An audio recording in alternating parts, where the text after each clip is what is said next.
Sorry to interrupt the conversations, but good morning and welcome. This is the third in a series of 5 lunch and learn events that we're doing across the New River Valley. We're excited to be here in Floyd today and appreciate you all taking time out of your busy schedules to be with us. We are keeping these fairly informal. We really want them to be interactive. We want it to be a genuine discussion about the topic of overdose and opioids, addiction in general. And what is most important is that you all give us that feedback, share your perspectives, give us some thoughts about how we can work collectively to address this ongoing epidemic that is plaguing our communities, including right here in Floyd. You all are familiar with the numbers. We lost over 110,000 Americans just last year to overdose. Those were the numbers that were just reported. My guess is the actual numbers are much higher than that. But we know that there are challenges. We are all doing work within our own shops to do what we can to move the needle a bit in a positive direction. But I think we also recognize, too, that no single entity or organization can handle this all on our own. And so the regional approach that's being taken through the Ecosystem Recovery Project that you'll hear about here in a moment is really the way to move this thing forward and to really have an impact, because there is no silver bullet to address this. And I think the more that we have these conversations, the more we recognize that there are just so many layers that impact what we're up against. So we're glad you're here. We're going to start, as we have some more people trickle in, with introductions. So if you would just quickly tell us who you are and who you work with. And Lisa, we'll start with you. I know that was going to happen. Good to be here. I'm the Assistant Branch Manager at the Tessie Peterman Memorial Library for Floyd. I am also on the Drug Court Advisory Board, and I've been invited to sit in on drug court meetings, which is a huge honor. Not part of that actual team at this time, but being able to be a presence in that room when people are speaking about their struggles and seeing the compassion that Judge Fleener gives to those folks that are dealing with these addictions is really empowering, and it puts me in a position to help them more. So I'm very thankful to be here today. Thanks, Lisa. We'll just go on to this table. I'm Sophie Ward, and I am from the Women's Resource Center of the New River Valley. I am Sarah Frazier. I'm from Curling Clinic, and I have the honor of being the community health educator for our New River Valley service area. Betty Red, Illinois case manager at Marion, I'm a case manager at Tri-Area. Susan? Dalrymple, Virginia Tech Cooperative Extension, the Rural Opioid Project. Hi, I'm Renee Cox, New River Valley Community Services. I'm Claude Scott Cobb. I am with New River Valley Community Services, and I'm one of the outpatient clinicians in our clinic, and I see everybody from children to the elderly. I'm Jack Wall. I'm maybe a business owner employed doing some work to try to support the nonprofit activity in the area. Thank you. Dion? Dion Harrison, and I am the Casa Program Director for NRV Games. I'm Tori Testerman. I'm a care coordinator with Spiro Hill. I'm Kayla Myers. I am the Virginia Outreach Manager. Hi, everybody. I'm Shannon Hardwick, the Executive Director of Virginia Institute.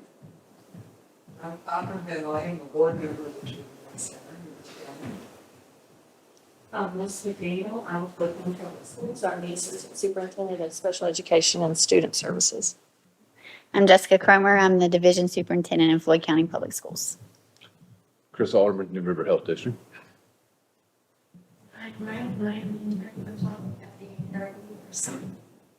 I'm Holly Lesko. I'm Director of Community Health at the New River Valley Regional Commission. So Holly's going to help me co-facilitate this discussion to kind of keep us on track, to get us through the day, because believe it or not, 2 hours goes by pretty quickly, especially when we have lunch involved. So lunch is free, but the catch is you have to give us some feedback and engage in conversation with us. That's how you earn your lunch today, okay? And I'm Mike Wade. I work for New River Valley Community Services. I think I know pretty much everybody in here, just because I've been around a long time. But we're glad you're here, and really do hope that you'll take time to share your thoughts, your feedback with us, give us some ideas, maybe things that we haven't thought about before.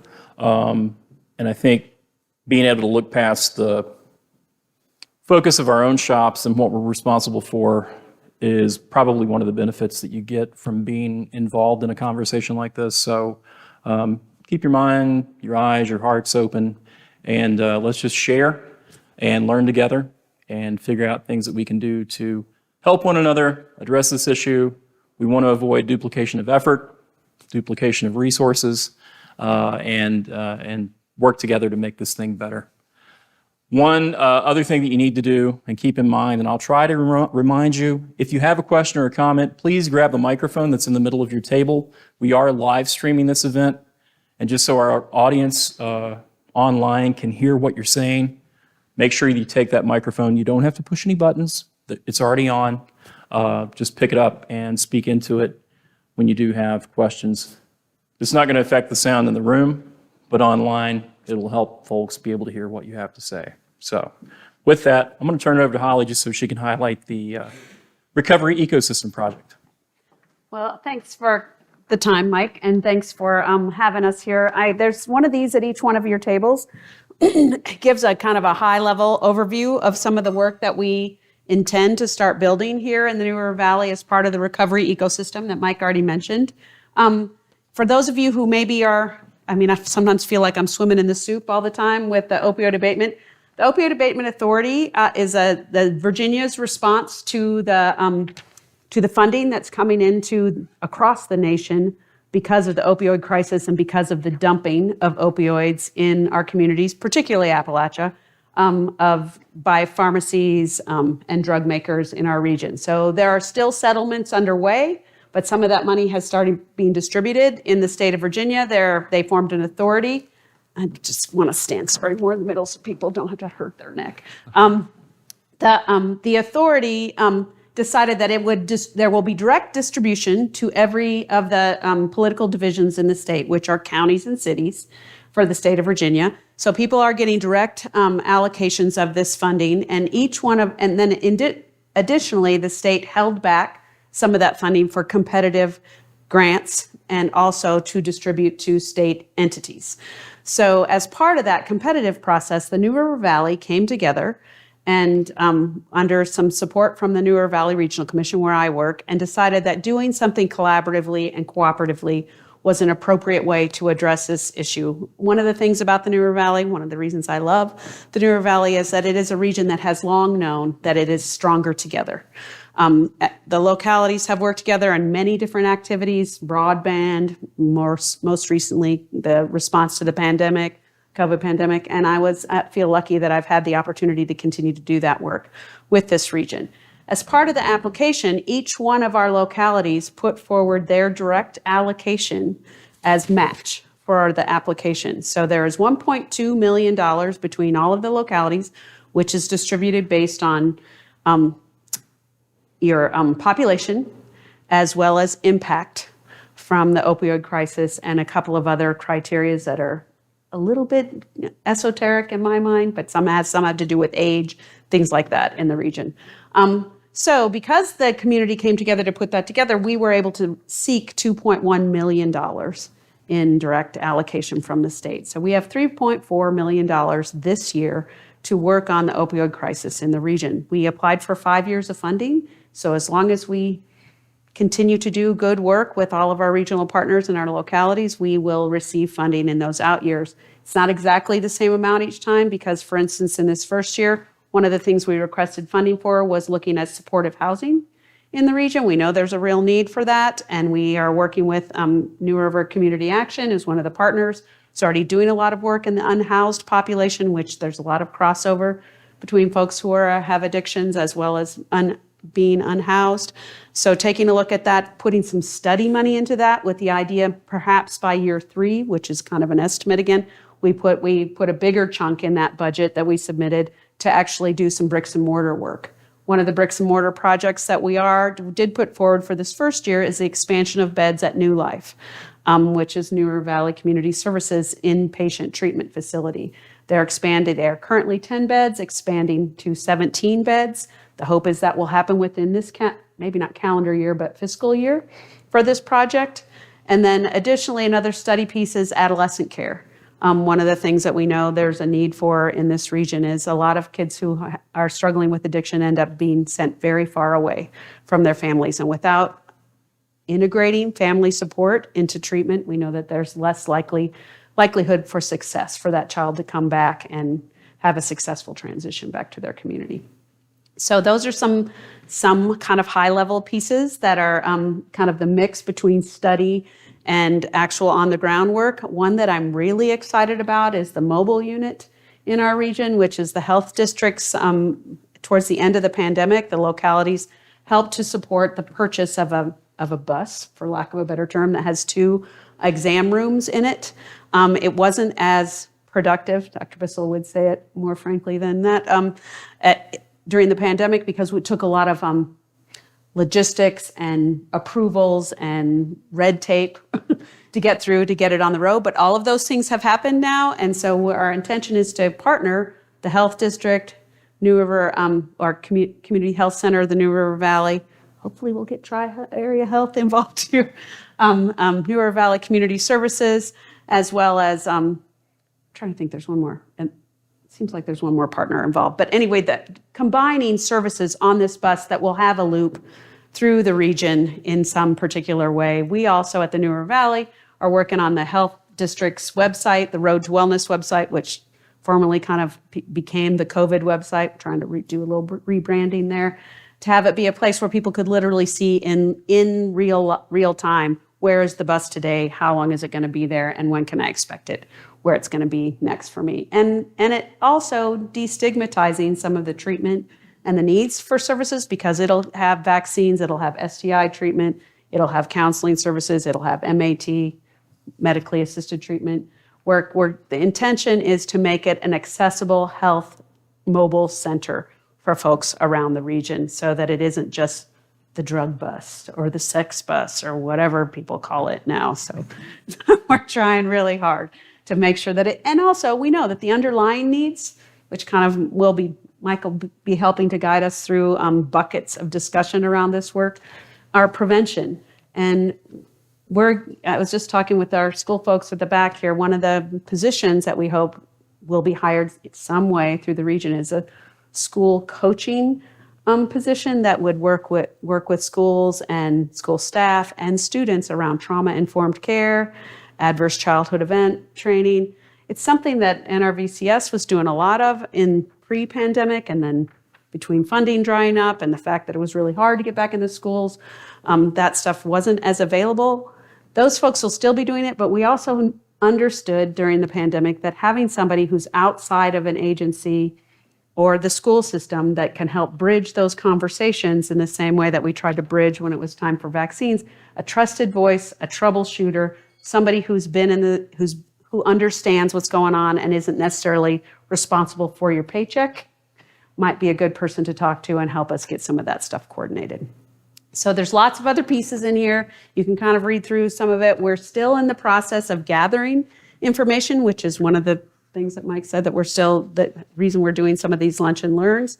On August 30th, the leadership team, which includes each of our local governments and the major regional organizations that are involved in the funding of this, will come back together. We will be sharing the things that we've gathered from these pieces, like what specifically is a desire and need in Floyd, as well as how Floyd sees their participation in this regional effort.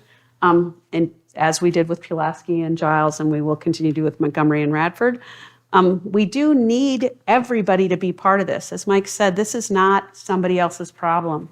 Every time we have losses in our community of folks who, through addiction, not just always through death, but also through not being able to access recovery services in ways that are appropriate and easy for them, that's a loss for our entire community. So understanding this as all of our concern is one of the things that we're going to be doing with this project as well.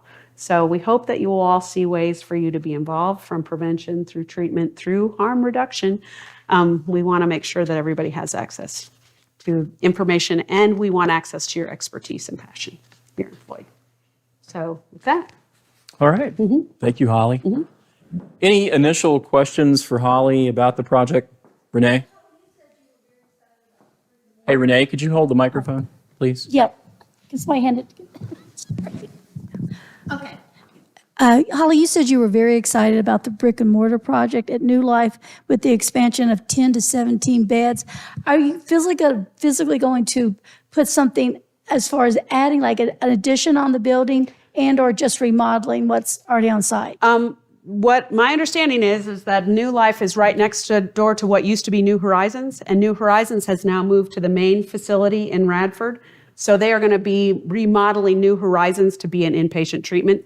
The beautiful thing about that is that it doesn't require building a new structure, but there is remodeling that needs to be done. And it also leverages the staff that's already there at New Life, since it's right next door. So it isn't something that you have to create a whole new set of staffing for it. There may be some expansion of staffing for sure, but not, another facility completely far away. Thank you. For those of you that aren't familiar with that site, New Life, got a lot of news. It's good to be new. Yeah. New Life is the inpatient residential treatment facility that NRVCS, our agency's had in place for a number of years. New Horizons is a crisis stabilization facility for folks with acute mental health issues that is literally just next door to New Life. And so New Horizons will be moving very soon to the Radford Center, which is downtown on West Main Street, around the corner from the main NRVCS clinic, which also houses the 401 Peer Center, and around the corner, the Crisis Center that just opened last year. So New Horizons is around from the Crisis Center in that facility. And so those beds that were in Fairlawn will now be converted and give us the capacity to expand New Life, the substance use residential treatment program. Jack? So what is the age range are being served in those treatment programs? Those are for adults 18 and up. 18 and up. Which is why one of the reasons we're taking a look at doing some study of adolescent treatment opportunities. And I think there's lots to be learned. Right. For how that, whether or not an inpatient treatment facility is appropriate, or maybe there is just expansion or intensifying more in-home treatment for folks too. It's just, there's lots to learn. Yeah. Yeah. Well, we do, have Eagle's Nest Yeah. is available. That's a pretty large adult treatment program there, Christian-based, of course, so a little different there, but they're pretty successful and are expanding. Battered women, yeah. So being in touch with them, there are a number of important groups that are not participating today that are, you've got, of course, I guess the fundamental thing is that a lot of the substance abuse that people get into is related to a mental health, self-medicating for mental health issues, depression. And of course, we know that's a severe problem in our society in general and here in Floyd.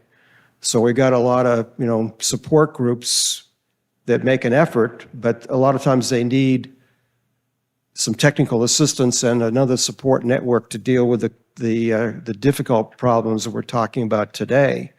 So you've got, I'm working with like Floyd Young Life reaches out to kids in the high school, but they could be included in some of the additional. I know they're dealing with a lot of depression and issues within the student population, and then we've got Junebug Center and a lot of other groups, churches that are have an interest and a potential to reach additional communities, and but it's obviously a complicated subject. So if we're not all together learning what we can be doing together to better be more effective, then that is I think the big need.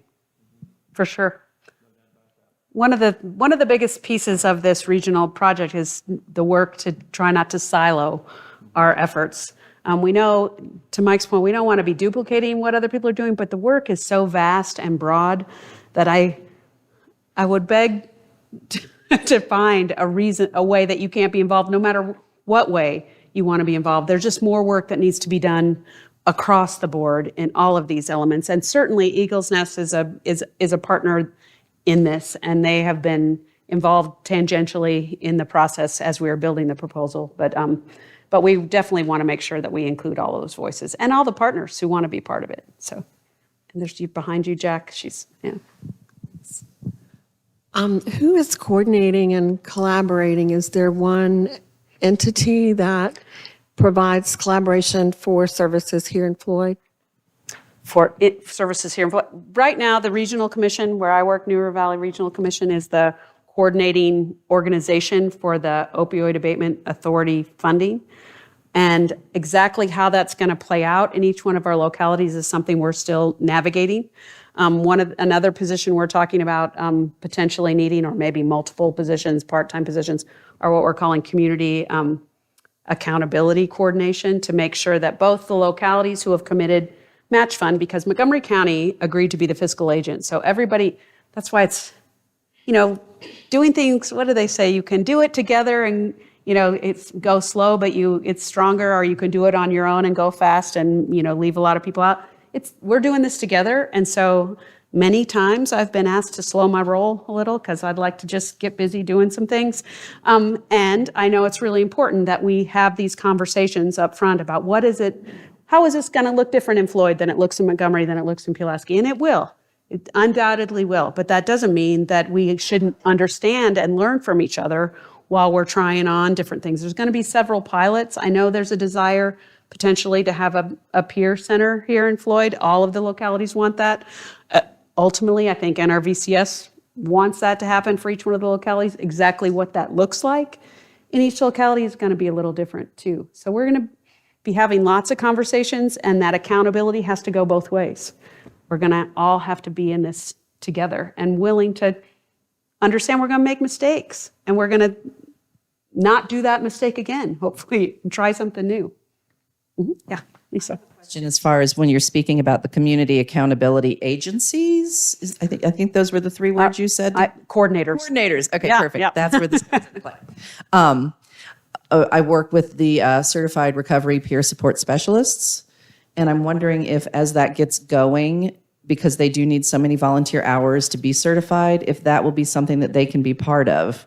Sure. That's I think we have to have, the more peers, the better we have involved in this work. And I think what we have to figure out is a way to support and enhance the way that peers are invited to the work. Thank you. I just think that sounds like a great partnership, because they do need so many hours, and they are on the ground, kind of boots on the ground, knowing what people are going through as far as mental health and substance addiction. So thank you for sure. So in terms of, I love you talking about the fact that we are going to have to make sure we're really collaborative across multiple agencies, et cetera.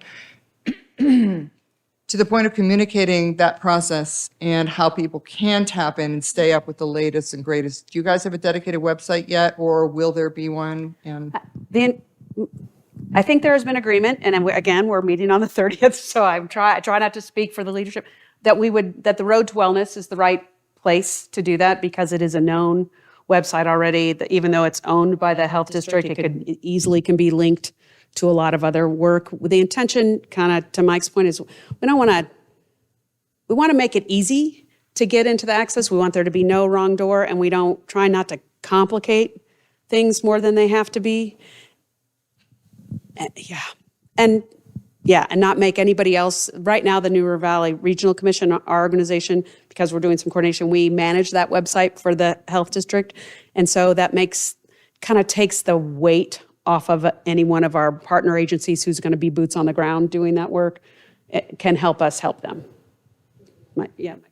And I think, too, those of you who come to these events, to get your name on the sign-in sheet, we've got your email. We'll make sure that as we have information to disseminate, you'll be sure to get that. So make sure that you're on that sign-in sheet if you're not already. The coalitions have to be involved. Yes. Yeah. Holly's mic is down.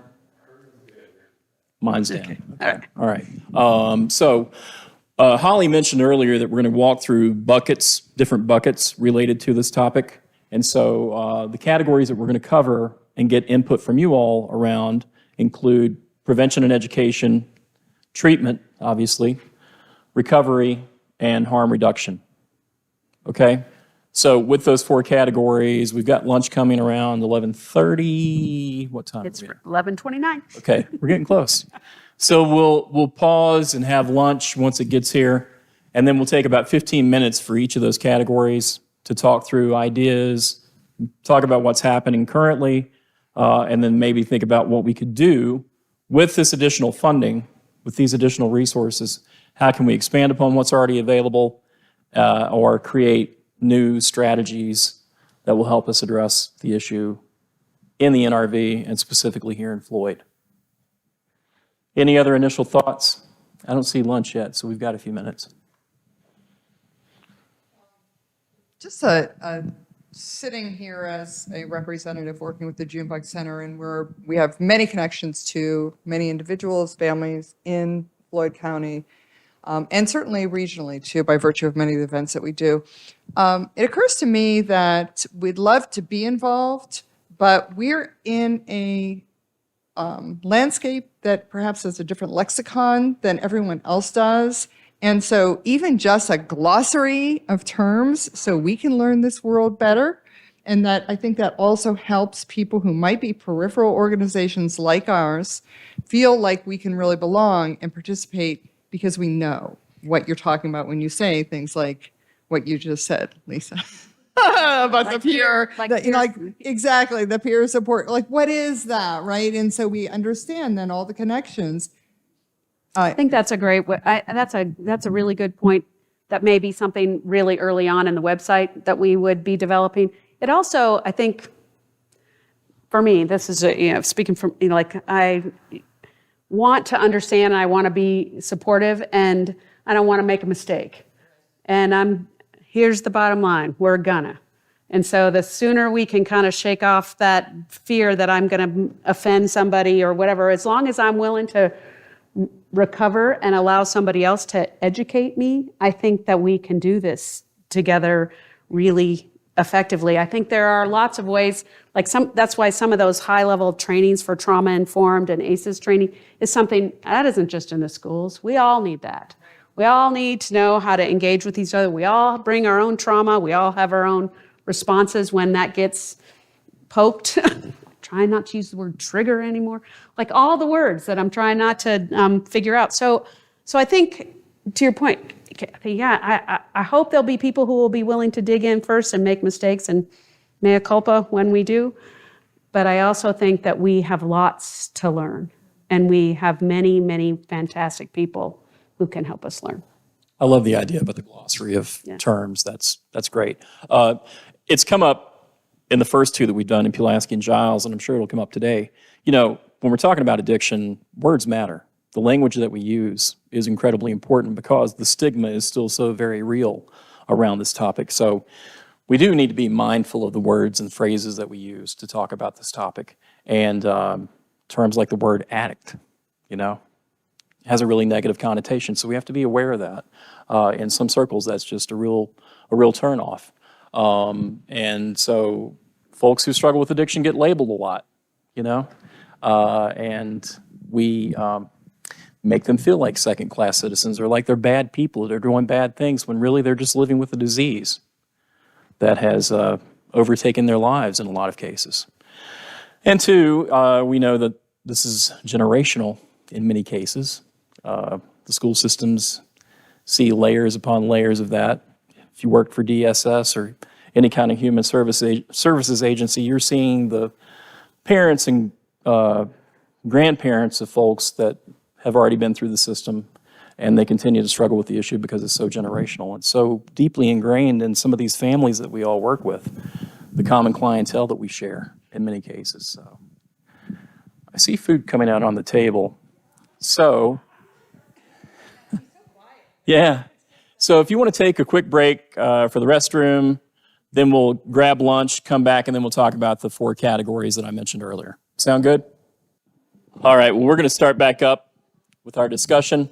And please continue to enjoy your lunch. And if you have a thought, we'll wait for you to chew, swallow, and then you can ask your question or make your comment. So we're going to talk about 4 different topics: prevention, education, treatment, harm reduction, and recovery, and take about 15 minutes to talk about each one of those. So it's kind of a free-for-all, free-form response. As you have thoughts or ideas pertaining to those topics, just speak up. Be sure to take the microphone from your table, though, so we can hear you on the live stream. Okay? Oh, and good news, we will have a recording of this available on our YouTube channel after the event's over with. So if there's somebody that's not here that you think should listen in on this, we can send you the link to share. You need us to disguise your voice. You let us know that too. Well, we'll think about it. So let's just start off with the one that makes the most sense to start with: prevention and education. Everybody knows what we mean when we're talking about prevention as it pertains to addiction, substance use disorders, overdose. Everybody clear on that? Anything that's currently happening that you feel good about, that's working well? Anything that you think we're missing out on that we should be doing?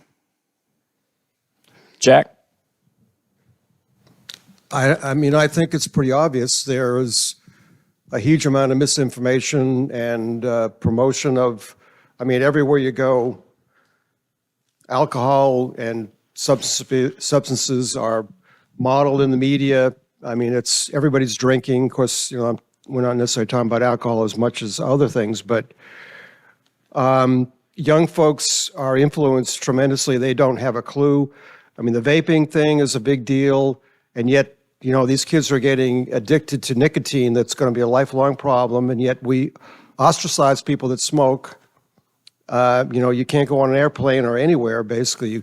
So these kids are getting trapped into a habit that they can't easily quit at a very early age because of social influences, and we don't have anything countering it. We don't have the education. We don't have the parents, and you know, I don't think there's enough education in schools about this kind of stuff going on, and yet it's a massive problem. So we've got to do a better job of talking about this stuff, because that's the thing. It's not talked about except from the negative point of view, or from promoting lifestyles that are absolutely dysfunctional. So, I mean, it's a serious issue, and that's why we've really got to get busy on getting this word out. And that's why I think you guys have so much role to play, because you have a lot of that information. You know, the whole cannabis thing, the whole nicotine, everything else that are kind of gateways to other stuff.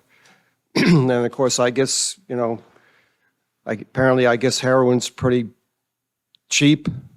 Fentanyl, of course, is the big thing we talk about. It's from a harm point of view, but it's bad. You brought up an important point, Jack, and I'm glad that you did. If you could pass the microphone back to Pat.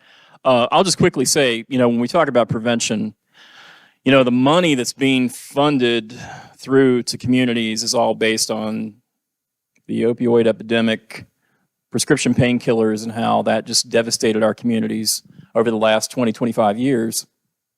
But if we're thinking upstream, truly thinking upstream, Jack makes an important point. Kids are getting easy, quick access to vape devices. So that nicotine addiction is very real. Second graders, third graders, being able to get access to these devices, they don't understand what's in them. They don't understand how it can harm them. But there is science behind nicotine addiction. And these devices are highly concentrated with nicotine. One of those little pods is equivalent to between a pack and 2 packs of cigarettes. So severe nicotine exposure at an early age sets that nicotine addiction in place very early. And I mean, there are a lot of people who struggle with more hardcore illicit substances that will tell you it's harder for them to quit smoking than it is some of those other drugs that they've encountered. So that's a very real important point. We also have, as a society, as Jack mentioned, we have normalized and made drinking alcohol so socially acceptable. I mean, you all have seen it, and I've seen it, kids having birthday parties at breweries, at wineries. I mean, it's happened. I've seen it with my own eyes. So what kind of message does that send? That we have to go to a brewery or a winery to celebrate a child's birthday? I mean, that's where we are as a society. So when we talk about addiction, obviously fentanyl is enemy number one because it's so lethal. You can't smell it, taste it, see it, and it can kill you. So rightfully so, it should be enemy number one. But if we're thinking about the cause of addiction, the nature of addiction, the overarching problem, it goes way beyond opioids. So that's a great point to bring up.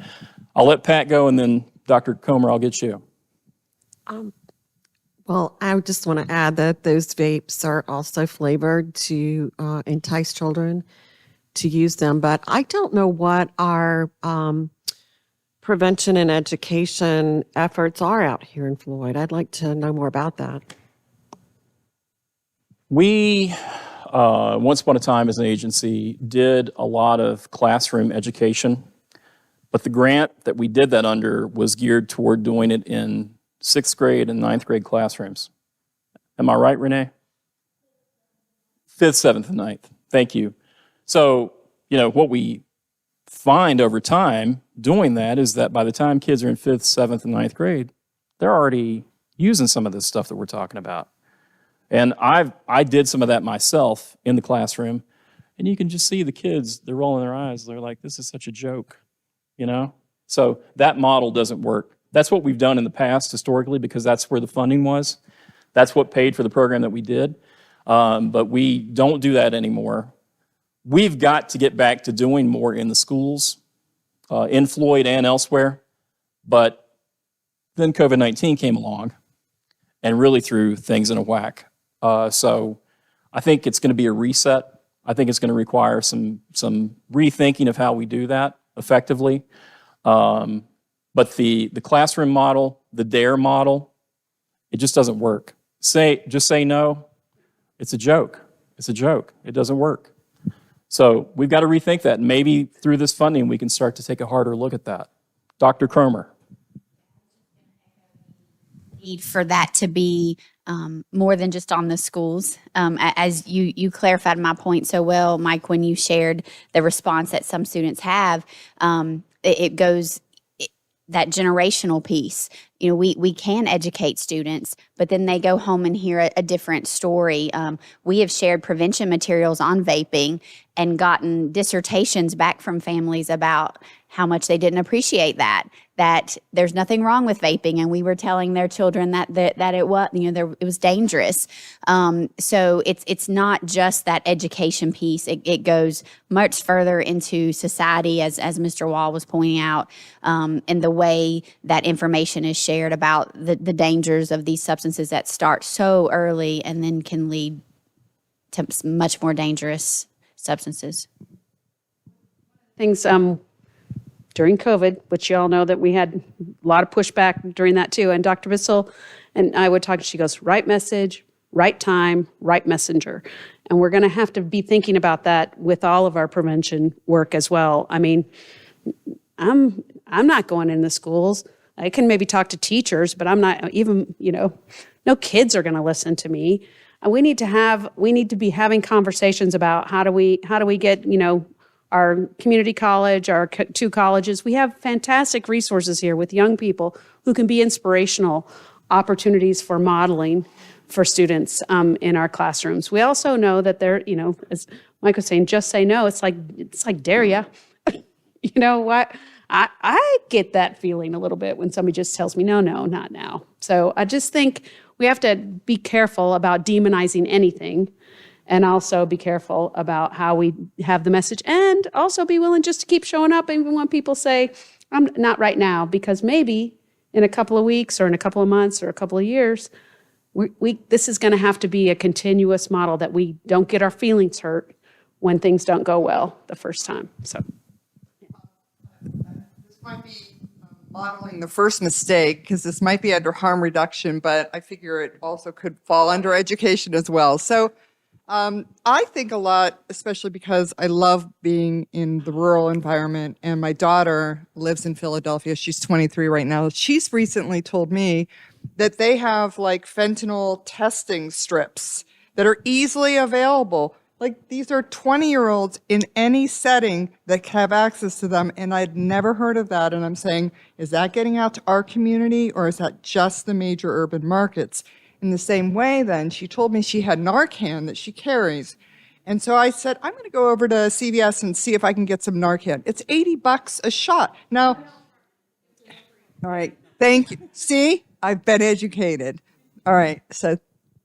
No, that's a great point. And there are fentanyl test strips available. I know a guy in the back that's got some. But I will tell you, just from my perspective, that over the last 5 years that I've been working directly in prevention at NRVCS, I have begged to be able to use some of our prevention funding to purchase fentanyl test strips, because they can prevent death. And if that's not prevention, I don't know what is. But there's been some pushback on that. But that's important, because if you've got someone who is actively using, or maybe they're taking something that they're not sure about, which fentanyl poisoning is a real thing. Overdose, that term gets used a lot, but there are a lot of people who are dying from fentanyl that don't know it's in there, and they're taking a counterfeit pill, something that's disguised to look like something else. We have a colleague at NRVCS that you all have probably heard her story now. She had a son that was 20 years old, took what he thought was his Xanax. It was fentanyl, killed him. So that happens all the time. But if we had fentanyl test strips more readily available, which Chris is working on, that would at least give folks an opportunity to test the substances that they're taking before they ingest them, to know whether or not there's fentanyl involved. So, Chris, you want to talk some more about that? So I do have a couple things. The first one on the prevention piece, like I literally grew up 1.5 miles down the road here in Floyd on Shooting Creek Road. And we were talking, I mean, it was a little different back then, but you know, in my time here of going to Floyd Elementary School and Floyd County High School, and again, this was a long time ago, but there were basically 3 options for kids in Floyd. It was drugs, Jesus, and sports. And for kids who don't have those things, who don't have those interests, you know, or of the others, then drugs is the easiest path to go to fit in, right? So for me personally, my story was I used drugs to fit in with people. And I'm a big advocate. I love what Holly said about getting some other college students and stuff involved, because if peer support works for adults, then it's probably going to work for kids too. And I think that's going to be a piece. The mindfulness piece is really important. I think that's a big movement that's happening, especially in the schools, because, you know, for me, even personally today, I've been in recovery almost 20 years. And the thing for me is that I have to have a reason not to want to do drugs. You know what I mean? I have to have a life, and I have to feel good enough about myself to where drugs don't really seem that appealing anymore. And I think that if we can get that across the kids somehow by allowing them to be themselves, we're going through a whole shift. I don't know if y'all can tell or not, but COVID has made people become more self-aware. They're taking less bull crap off of people, and they're becoming more independent. And so I think that if we can allow people to be their true, authentic selves, including the kids, and listen to them and what they're saying is going on, because I've raised 6 kids in the school systems in the River Valley. And vaping's been an issue. Sneaking out of the house has been an issue. I had one daughter who overdosed on fentanyl, and she lived, but the guy who did the pill with her did not. They both did the same pill. He died. She lived. So yeah, that's my piece on prevention. Like it's giving these kids a reason to not want to do drugs, and I think peer support's a great option for that. As far as fentanyl test strips and stuff like that, I know this is more harm reduction, but I know tons of people's lives who have been saved by fentanyl test strips, clean syringes, unused tourniquets, cookers so they don't have to use toilet water, sterile waters. All those things help human beings stay alive because dead people do not recover, right? So we meet people where they are, and we don't give them the drugs, but we know they're going to use the drugs, is basically what I'm saying. So we help them stay safe in doing that. But I'm sure we'll talk about that more. Sorry to get off topic. Yeah, we're going to get to harm reduction here in just a minute. Susan, do you have something you wanted to say? Well, we were talking about vaping and about alcohol. To use the opioid funds, there's got to be a tie-in between, say, marijuana or vaping to opioids in order for it to provide services, preventive or any of them. Is that right? My understanding so far, I mean, it's very flexible as long. Okay, so two things. Those of you who are as old as me are, know to the Tobacco Commission, when it started, a lot of that money got diverted to things that were not at all related to prevention or getting people off of nicotine. They're trying really hard not to let that happen this time with the opioid money. And the drug companies, who didn't really want to give up this money in the first place, have said, you got 3 years to show that you're making an impact with this funding, or we have the opportunity to claw it back if we think we're using it in some other way. I don't think there's anybody on the planet who can say there's not I think Chris is the one who told me, like, we are chasing drugs isn't going to help us. Eliminating drugs, we got to address the underlying addiction issues. And I think if we do that, we impact all of, behaviors that are unhealthy or, unproductive for people. And we also have to understand that mostly people are seeking pleasure or avoiding pain. So we have to find ways for people to be able to do that doesn't hurt them or kill them. So that's what we're working on. So I don't think we can't do that. We just have to make sure we keep it. Yeah. Yeah, and a lot of that goes back to adverse childhood experiences, trauma that people have experienced in their lives. And as Holly said, to escape the pain or to deal with that, they turn to substances. So that's a root cause for sure. Yes. Just to, I guess, reiterate, you've already said this, but I do have a background in health education. I have my PhD in health ed, and I taught for 12 years at Ferrum College before taking the JBC position. And in our research, the two main things were family support and getting in there with the families, and peer support. The adults can't be the teachers. I mean, all of our research, it's got to be their peers. And I talked till I was blue in the face, so that's a hard one to get people to understand, but it's going to be a life changer. It really is. Just one of the things, in Carroll County, and I might be one other now down in far south, they did Narcan training for their entire junior and senior class. They also, as part of Narcan training, naloxone training, the Revive training, that kind of training includes short conversation about addiction and about, what drives some of that train and how this can help somebody. We haven't yet cracked that nut here in the New River Valley, but we're going to keep working on that. But I do think then you create peer educators around that. You empower kids to have some power and some information, and then they do. And same thing with Radford University has trauma-informed all of their athletic teams. And that was originally done because they were concerned about what was going on in the teams, about their mental health in the teams. But those athletes now are models in the community that are doing training across the campus. It's been done, we can do it, and there's data to support it. And we've been doing naloxone trainings with the nursing students at the high school even back before the pandemic started. And if you go through the health department or NRVCS, you can get naloxone at no cost. So don't go to a pharmacy. We can get that to you or anybody else in the community at no cost. Yes. I just wanted to echo, as a fairly new prevention educator, that the value of having young people involved in education and prevention conversations is extremely important. I will be honest, I just graduated from college less than a year ago. So I bring a young face to the table, and just the few presentations. I don't do substance abuse prevention. I do sexual and domestic violence prevention, but I do think that they do go hand in hand, absolutely. And I think that has already been valuable, just to have that connection that I can build with students. Along with that, I am from the Central Virginia area, and we actually had a program at my high school where high school students could be trained as peer, not so much supporters, but just resources for younger students. And they would go and do what they called playground visits with as young as elementary school age. I know you mentioned that by the time you get to 5th grade, they're already involved in these things.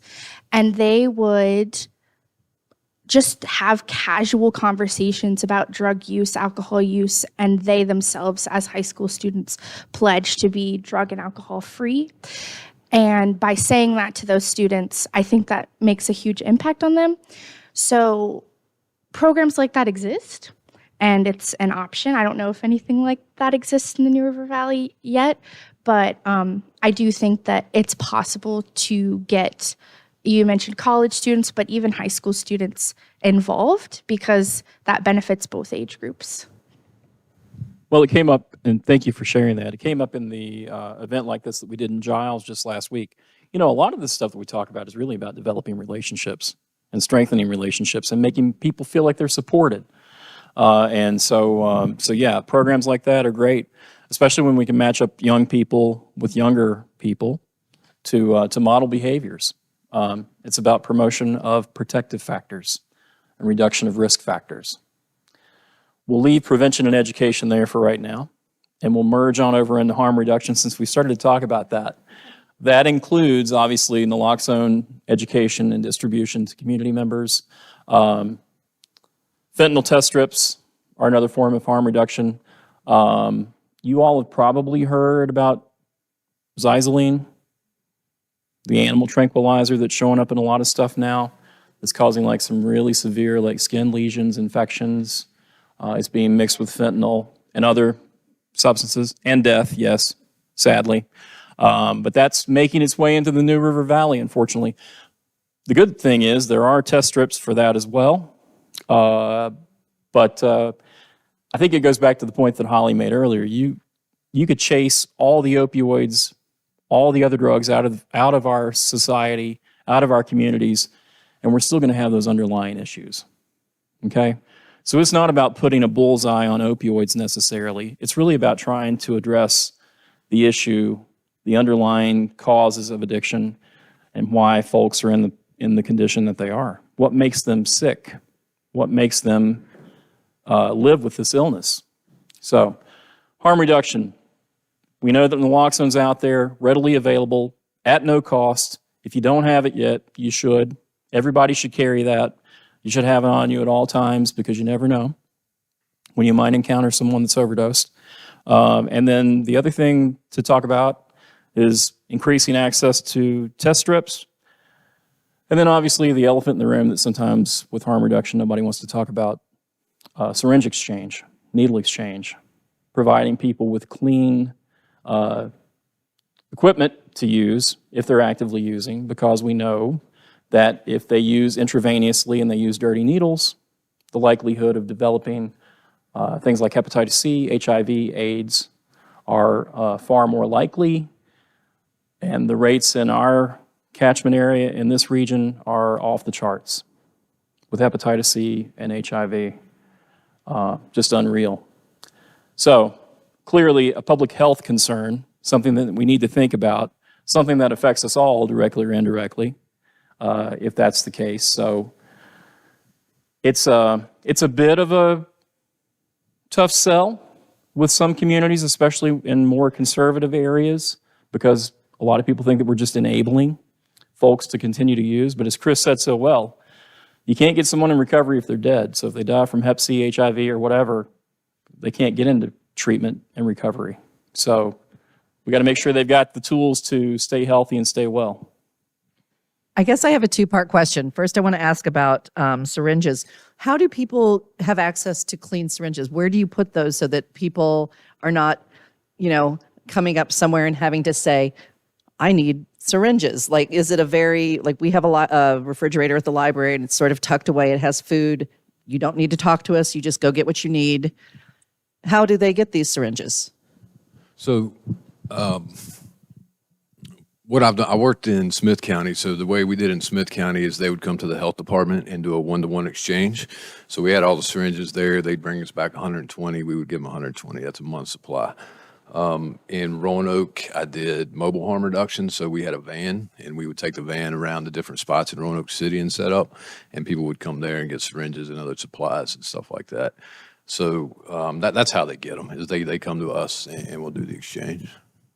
Thank you. I didn't know if maybe there were just points of where you could just go where there wasn't a mobile unit or something like that. So I appreciate that. Yeah, no, we do it like that because one of the things I say is that the syringes are an incentive. They don't know that, but that's the way I look at it personally, is that's just a way for them to come and connect with us so that we can, whatever they need at that time. Perfect. Thank you. The second part is, as far as talking about harm reduction, everything comes back to, well, not everything. A lot of things come back to trauma. We've all had trauma. So when we're talking about harm reduction in a rural county like Floyd, something that we deal with all the time is the lack of transportation. So something I'd like to see built into these beautiful grand schemes is more options as far as mental health treatment and getting people there. We talk about transportation all the time, and how do we do it? Money, and the resources. Built into this, some on-demand transportation, working with New River Valley Agency on Aging, who already does on-demand for medical rides. But if we can expand that to make it available to people who are trying to get to work, trying to get to treatment, trying to get to maybe a court-mandated something, we're doing sometimes, and trying really hard to make sure people can stay in recovery, and that isn't a barrier to staying in recovery, as well as some prevention. We also have some funding built in there for what TDOs, temporary detaining orders. When police pick people up who are having a crisis of any kind, then they are required to stay with them in the ED. We don't have a lot of beds to where people can go, and sometimes that person staying with them might not have access to resources to be helpful to that human at that time. So trying to build in some social services, some social work folks, some training for police officers as well as ED staff, so that we can, be a more supportive space if we really are trying to help people get into recovery. There was not to derail too much, but if you haven't read Raising Lazarus by Beth Macy, I recommend the book. She has made a good pivot from, talking about from dope sick, about what got dumped on us, to now the whole journey is harm reduction. I mean, as humans, we need to be on a harm reduction journey. And one of the things she said, if you were in cancer treatment and if you decided to not stay in cancer treatment for none of your family would abandon you. They might be upset at first, worried that you're going to do it, but nobody's going to. That happens all the time with folks, and folks go in and out of treatment. Same thing with people who have diabetes. Things, if they're not managing their health well, families can get angry, but they don't typically abandon you.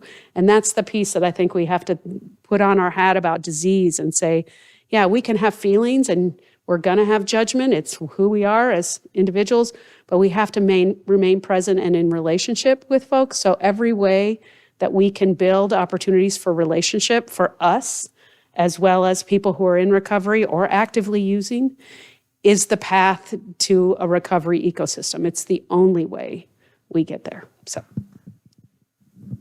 Jack?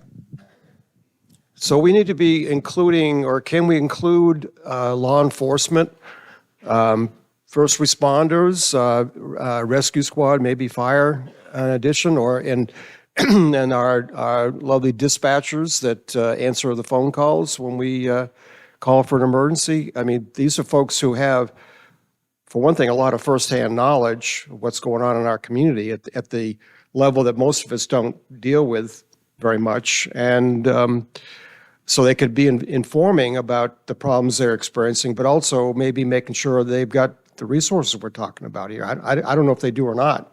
I mean, are we providing them with, do they have Narcan and all that stuff?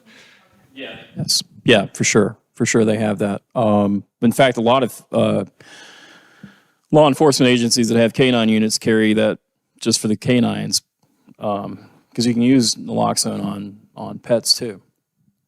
So yeah, they've got that. I mean, let's face it, first responders, EMTs, law enforcement, they see this stuff day in, day out. They deal with it all the time. But they're responding, you know. They're being reactive, not proactive in their approach. And so it behooves the rest of us to take the proactive approach to this issue because they're dealing with what's there, you know, as do a lot of our agencies. You know, we provide treatment and supports to folks who have really struggled with the issue, obviously, by the time they get to us, or the courts referred them to us.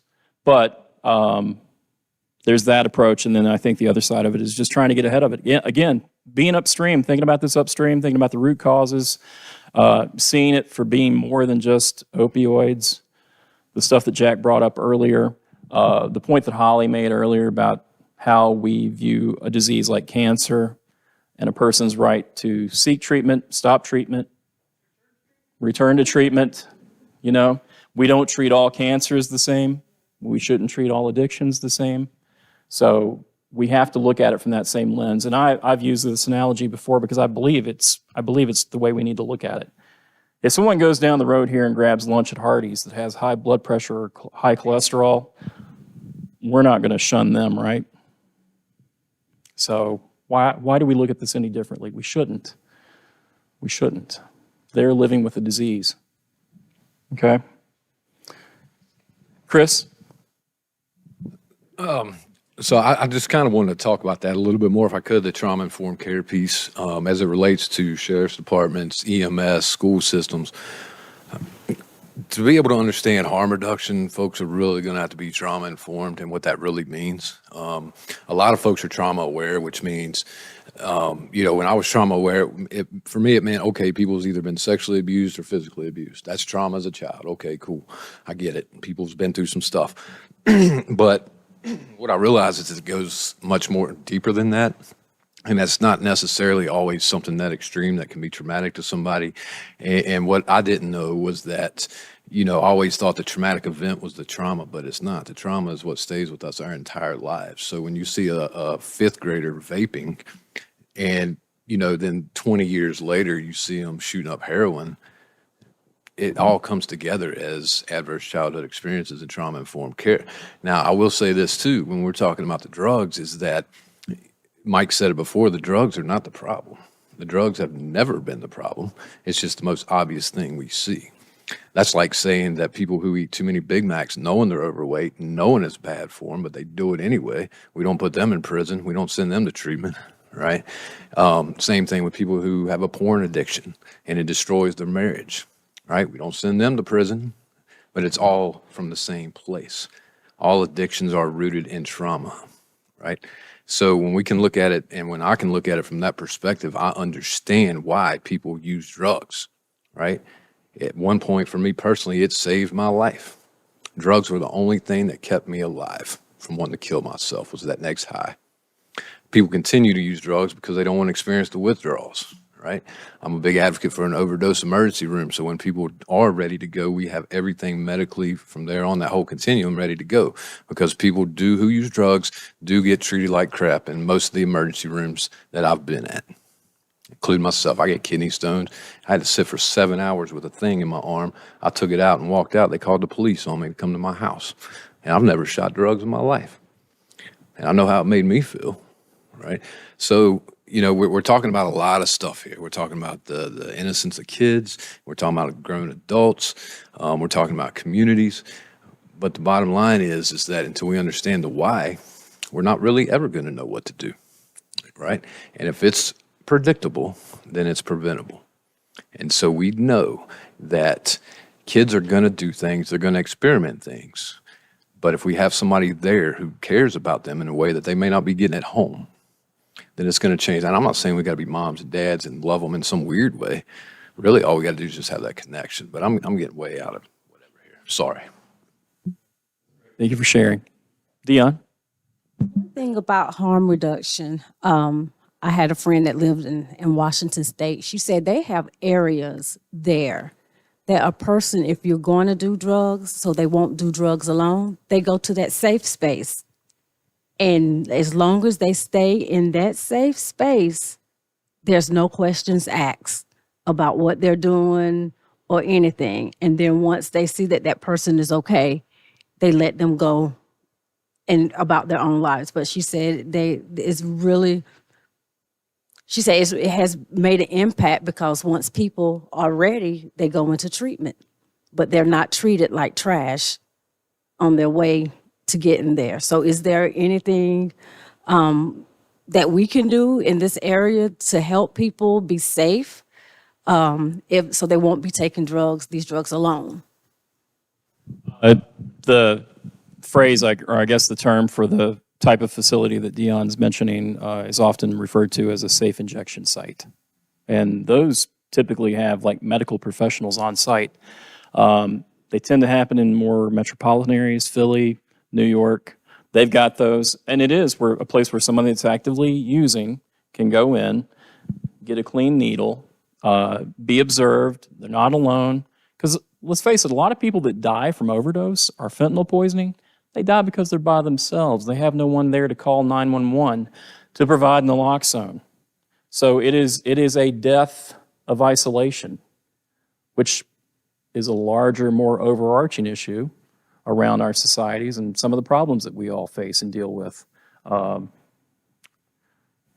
Isolation, social isolation is a huge, huge issue, especially in a rural community like Floyd County, where you're not closely connected to your neighbors.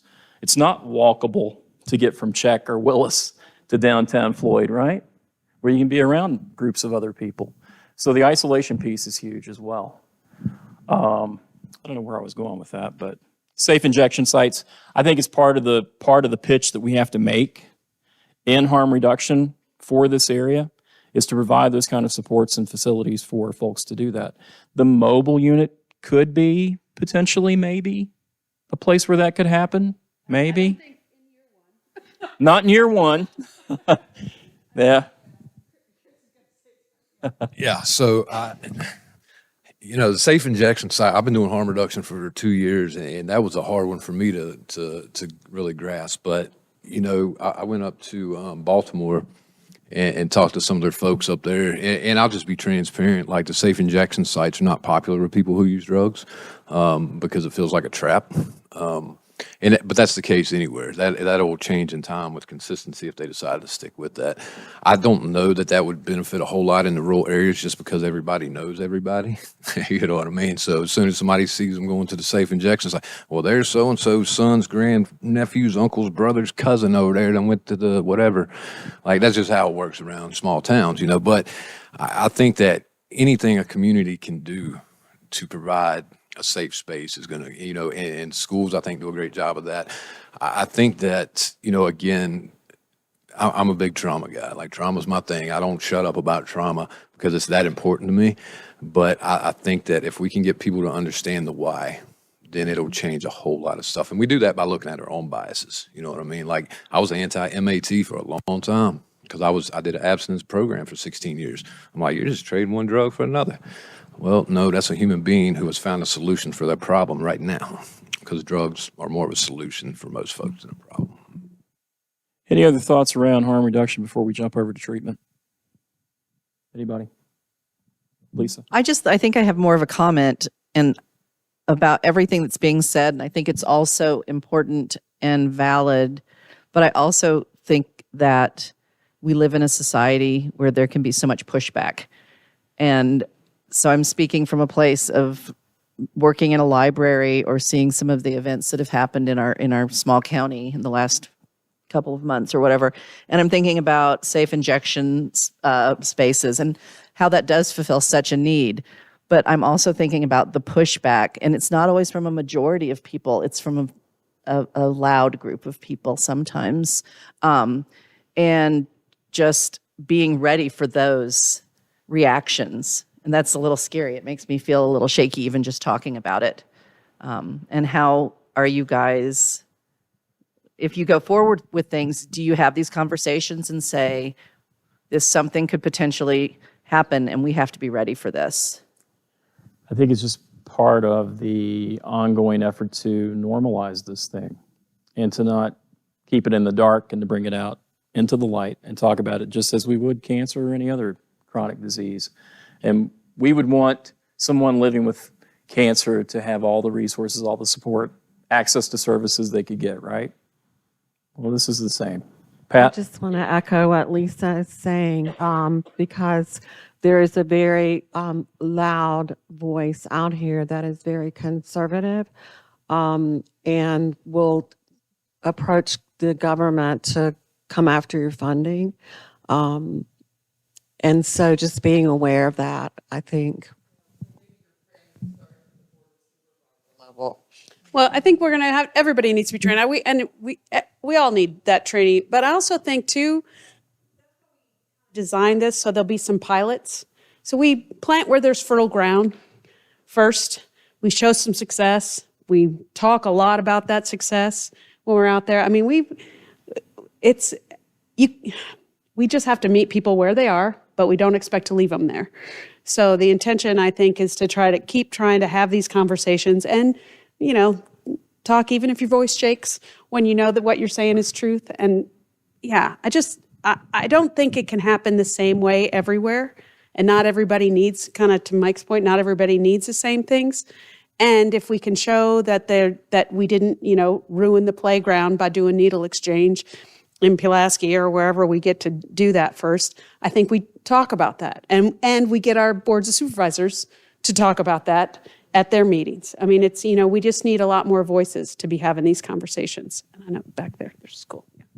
Just going to ask if you have plans to partner with DSS. I was thinking about particularly foster care placements that are a result of an opioid addiction or any other type of addiction, because I'm the foster care liaison and I work with a lot of those kids too. So in both, I guess that goes back to the prevention part and in this section that we're talking about too. Chad was supposed to be here, but he had something come up last minute and couldn't make it. But we had representation from DSS at the Giles event last week. And clearly they see the same things that DSS sees over here. And I think the director over there said like 98% of their foster care cases are a result of a family that's struggling with substance use. And I'm sure that's no different here. Kind of put this program with those families and children specifically? I guess that's kind of what I'm asking too. Training, I think, foster parents receive training, and I'm sure they get some trauma-informed training, but the idea would be that maybe there could be some additional training around that, but also circling back like NRV Cares, who does parenting classes and things like that. They've now started the Resiliency Network, and it didn't start it, but I mean, they're managing that work now. And she's doing a ton of trauma-informed care there. That's the intention to do. I know that's not the whole answer, but kind of to Chris's point, if we don't start with some of that kind of baseline education of just understanding of how we engage with each other, that is a piece of it. But and we are working with the DSS agencies, each of them too, because they not just children but adults. They're working with folks who are having issues within the system or need services, and how do we wrap in those services around, because they can provide some services sometimes in ways that we need to make sure we're doing. So System in the regional jail, and I work with the parents of some of the children, and there might be both of the parents are in the jail and the grandparents raising them, but we have a parenting class there for them, as well as we've trained foster parent. I think it's a combined approach. You got New River Valley Cares, you got Community Services Board, you've got our program, because there's not enough people and programs to go around that we're not duplicating. We're actually, I don't consider it that. But these children, yes, they have trauma, and they've already got trauma as soon as their parent is in jail. Right. Renee? Okay, a lot of times a movement is created like Save the Next Girl based on a need in a community.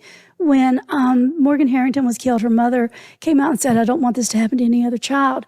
Maybe this is an opportunity for the New River Valley to start some type of chapter in the school system, because like Sophie said, peers relate to each other. Your social network and the school system is, you're everything when you're a young adult. So maybe working together as agency, we could kind of maybe lay the groundwork for informed, some type of club, some type of chapter. But since we're all part of the 5 coalitions and the 5 jurisdictions, everybody would be working under the same format. Just thinking about that. I love that, Renee. Yeah, great idea. Any other thoughts around harm reduction before we switch over to treatment? Okay, so treatment. There's not enough. We're expanding residential capacity with the expansion of New Life with this money. We've got MAT programs, we've got intensive outpatient, we've got short-term outpatient, partial hospitalization, the Recovery Dojo program through NRVCS. Probably need a lot more for young people, adolescents and teens. What else around treatment? What are other thoughts? Our gaps for service. Pat?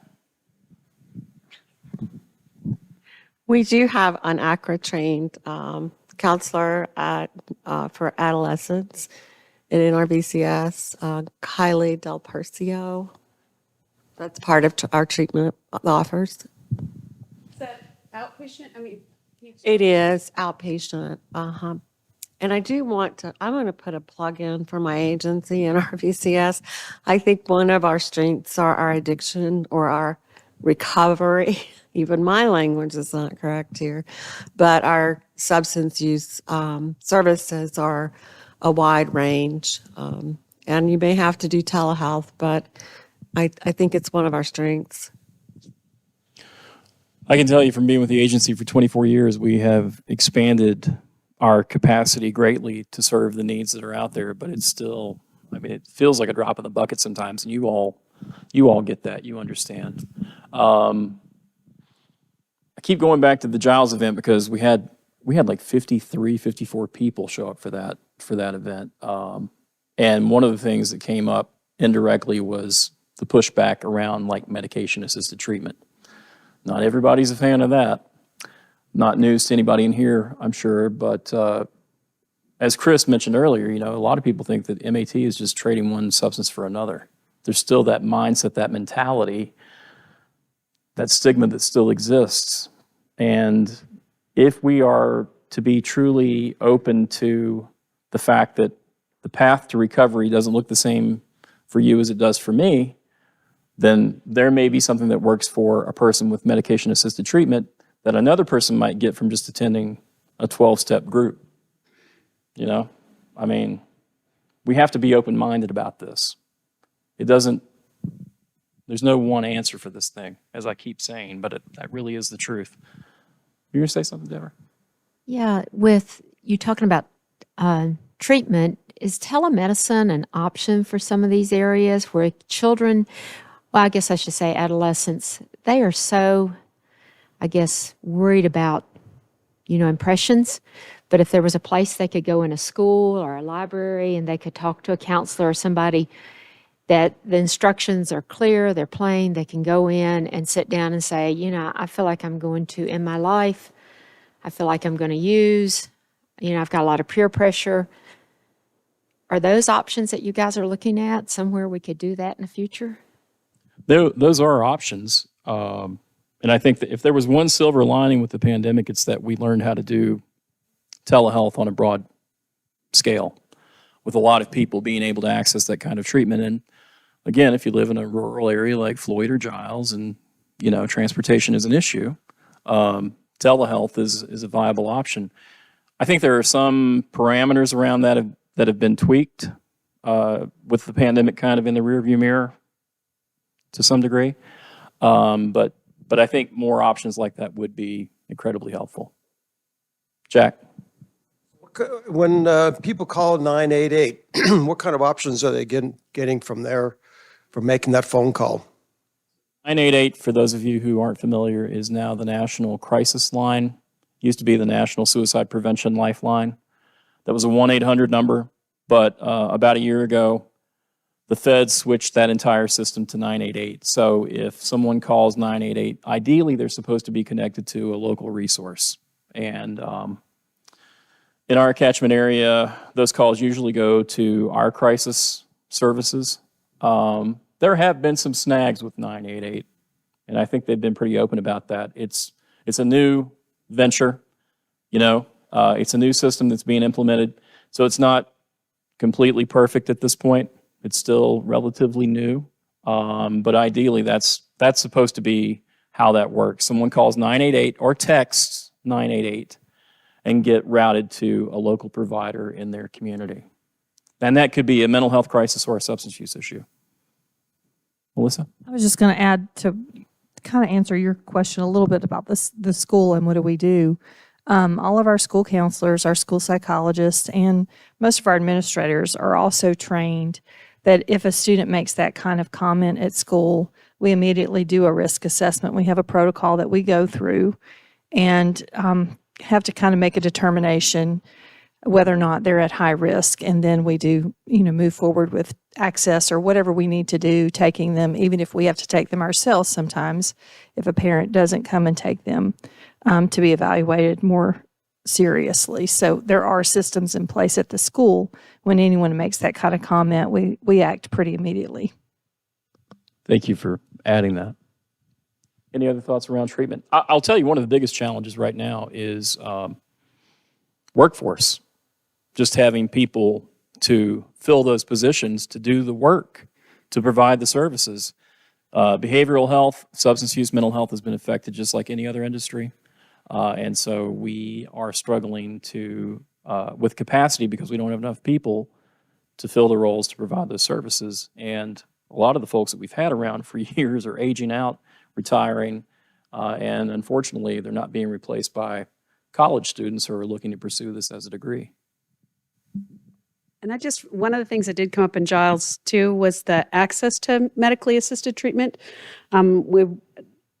People, not only are sometimes people think medically assisted treatment isn't something people should do, but also we make it really hard to get to it. People have to leave the county, leave the region to get to methadone or buprenorphine treatment. We have trouble getting clinicians who are willing to do it.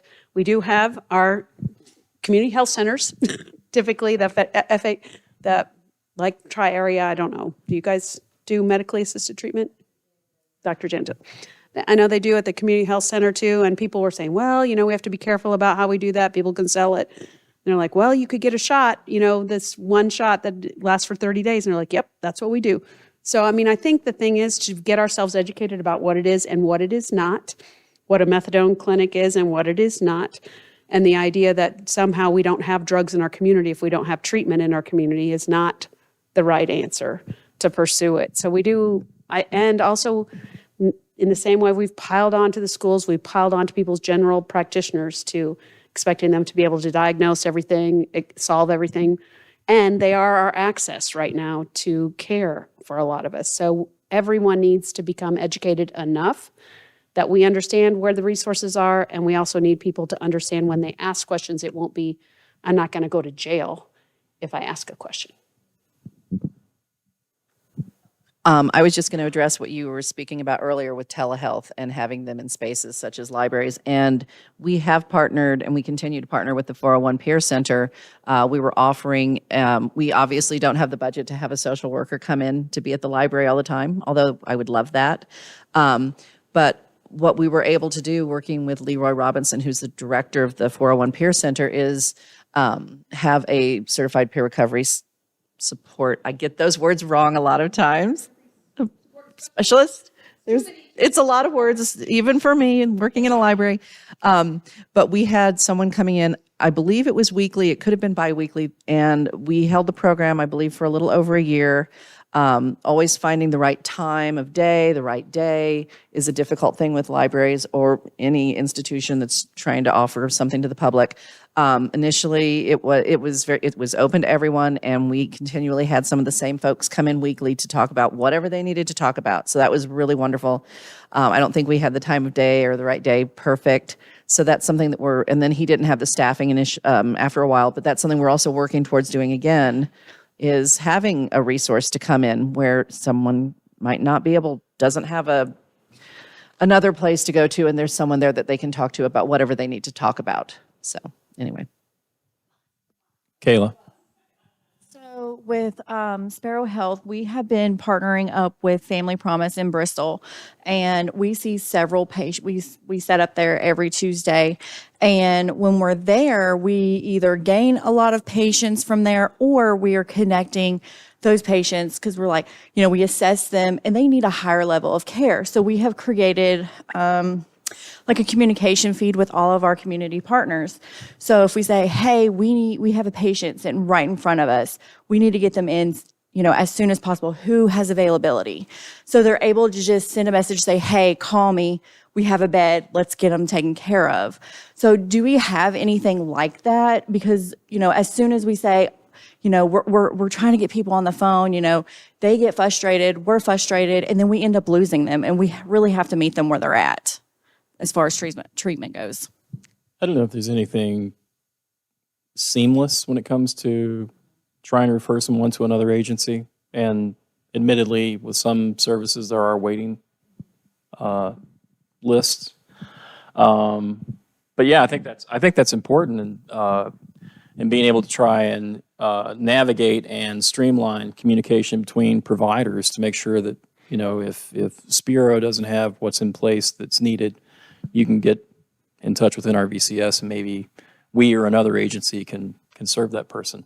I think it's just about networking and making sure that we know what each other can do to serve the folks that we can't serve ourselves.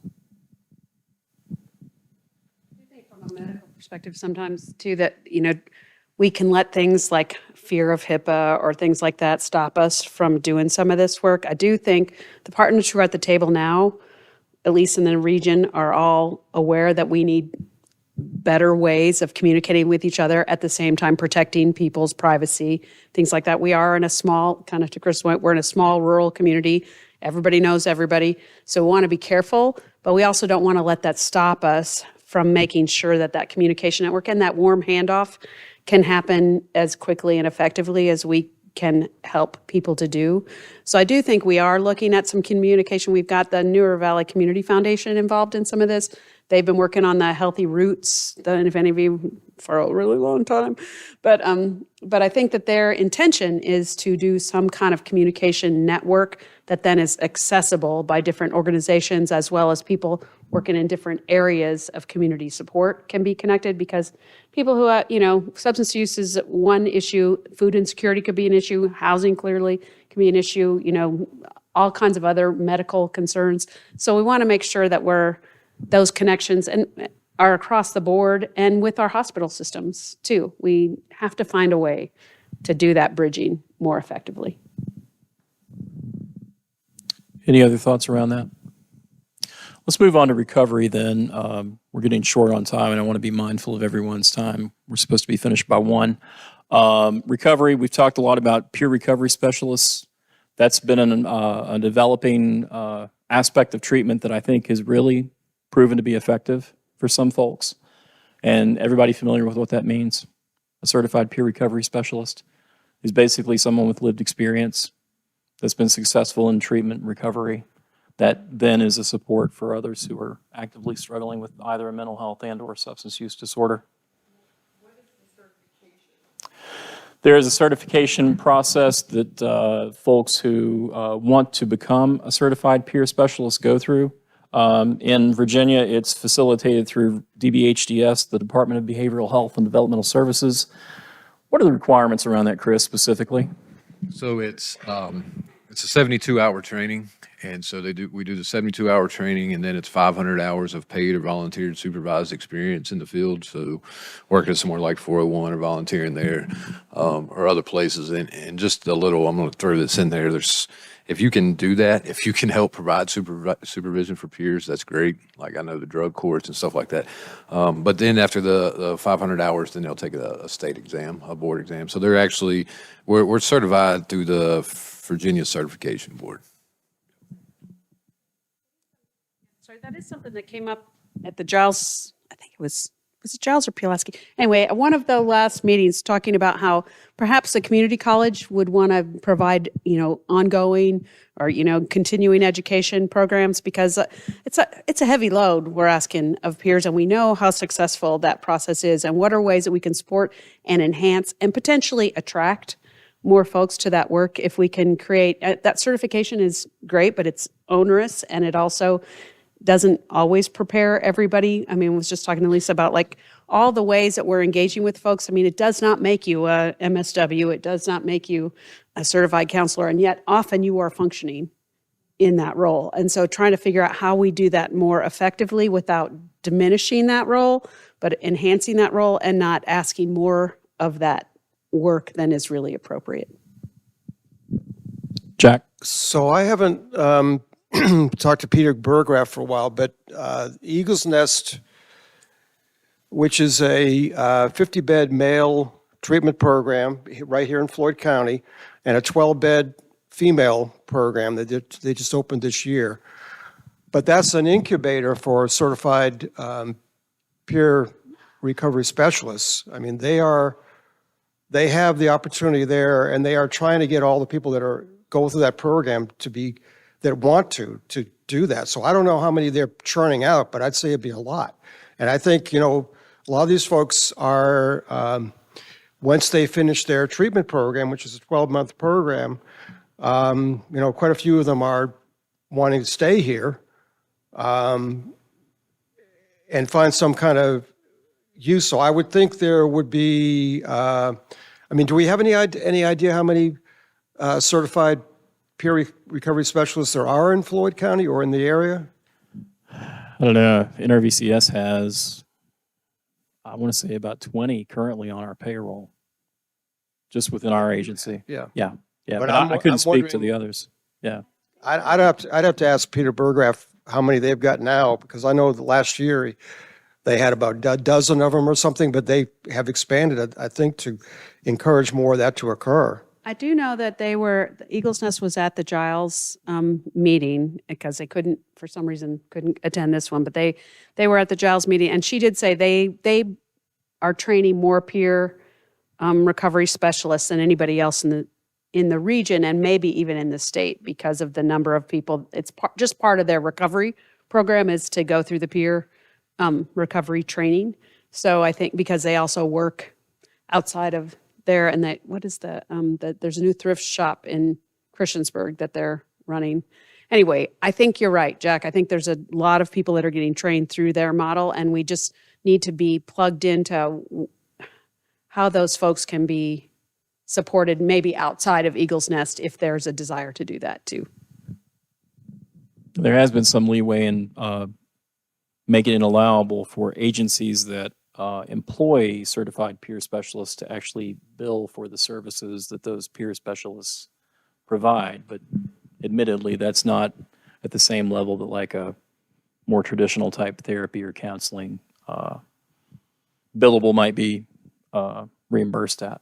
So funding is also an issue, to be able to fund and pay for those positions to bring people on board. As valuable as they are, you've got to be able to pay them a livable wage. Susan? Is there anything in the works for dealing with prenatal mothers or with mothers that have children that want to go into recovery because they're scared if they get targeted, where they go and they get, their regular checkups, their children will be taken away once they're born, or mothers that want to stay in recovery but want to go into recovery center with children? Priority population for providers, and we recognize that the concern there is that if someone who is pregnant or has children that also struggles with substance use, they worry about losing their children, losing custody of their children. So that's a very real issue, and I don't know if there's an easy answer for that. It is, that's tough. That is a tough one. On a Virginia Tech for that Right. population. Right. That hopefully some of that data will be out. Yeah, if you get my Coalition Connector newsletter, you should have seen something about that at some point in the Smith last County is also looking into having a facility for that. Yeah. So in addition to certified peer specialists finding ways to support people in recovery, I think the other issue that a lot of folks in recovery run into is the criminal charges that they've sustained in their time with drug use and incarceration, legal issues that follow them, even in recovery, that maybe prevent them from being able to get the kind of job that they want, to get housing, access to transportation. Those are also huge barriers for folks in recovery that often can inhibit their success long term. So I think one of the things that I would urge you to do is to learn more about how folks are challenged by those, and how, as community members, we can advocate for policy change, policy revisions to make it a little easier for folks who are in recovery that do the work, that get to that point to where they're ready to take on a new chapter in their lives, to give them opportunities to be successful and to have the quality of life that they deserve. Because they, figuratively speaking, are still handcuffed quite often by their past and not able to maybe obtain the kind of lifestyle and reacclimate to the community in a successful way. And sometimes the places where people can work who are in recovery are also the places where people are still actively using. And so it makes it really, the cycle becomes really problematic. So we're working with businesses too to take a look at how do we create a recovery appropriate space in the workplace as well as in our communities and in our schools and all of that. So I think these are things we have to think about. It isn't, they're so, we make it so hard to do this work. And so trying to understand where those bumps are and where the barriers are, and then figuring out ways to address them without just piling on to the same people who have, the social services, the schools, the NRVCSs of the world. We all have to become more educated about where those are and how do we do things. One of the things that the project manager will be seeking to kind of manage, because it's a lot of moving parts and pieces to do this work. Also, our hope is that they'll have some policy background, because that's a piece that often gets set by the wayside. And Governor Youngkin has put some things in place that make us think that there are ways that we can make some changes at the state level too. Even in syringe exchange work has changed from a couple of years ago, where you used to have to get every local government and law enforcement to sign off on getting syringe exchange. That's no longer required. Dr. Bissell will be the first one to tell you still need all those people on board, and she's not going to do it without inviting people to the table, but she's not going to let that stop her from doing it where there's fertile ground to do it. So, when you're talking about charges that people might have had against them, and I don't know enough about policy or charges, but have you ever thought about expungement clinics? Because that is something that's happening depending on charges. That could be another layer of this, where we work with people for their charges to be expunged so that they could go forward in their employment. Just a thought. I'm totally uneducated about it. So I do think it needs to be part of the conversation for sure. Yeah. You all probably know that one of the conditions with folks going through a drug court / recovery court is they get their charges dropped if they successfully complete that program. And again, that model doesn't work for everybody, but that is one step in the right direction. Any closing thoughts? I know we're running out of time. Any final thoughts? Again, if you've got your email address on this sign-in sheet, Holly will make sure that you're up to date on what's happening with the Recovery Ecosystem project. Jack? Oh, okay. Again, thank you all so much for your time today. I hope this conversation has been helpful, maybe opened your eyes to a few things you hadn't considered before. And just know that we're going to continue the conversation. And that's the way we make an impact on this, is to talk about it, to be open about it, and to share and to grow together, and to approach this from a standpoint of understanding, compassion, empathy, and love. That's the bottom line. So thank you all.